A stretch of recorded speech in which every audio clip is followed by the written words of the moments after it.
5,000 ఓట్ల తేడాతో ఓడిపోయిన చోటే పట్టుదలతో పనిచేసి ప్రజల ఆశీస్సులతో 91,000 మెజార్టీతో లోకేష్ గెలిచాడు.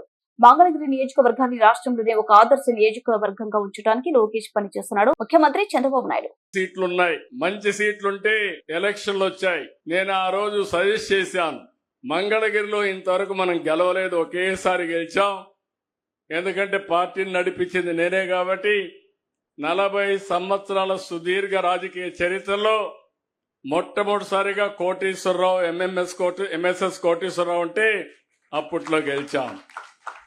తర్వాత గెలవల, ఒకసారి సిపిఎంకి ఇచ్చాం, ఒకసారి బీజేపీకి ఇచ్చాం. కానీ ఇవన్నీ చూసిన తర్వాత మనం గెలవలేదు, మన కార్యకర్తలు హుషారుగా లేరు కాబట్టి లాస్ట్ మూమెంట్ పోతున్నారు కాబట్టి ఆలోచించమని నేనైతే సజెస్ట్ చేశాను.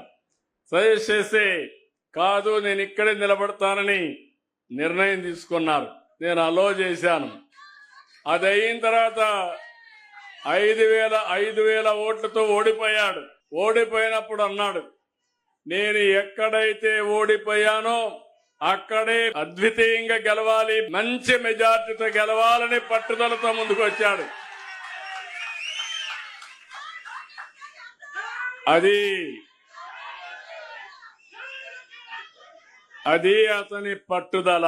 మీలో కూడా సమస్యలున్నాయని పారిపోతే సమస్యలే మనల్ని ఫినిష్ చేస్తాయి.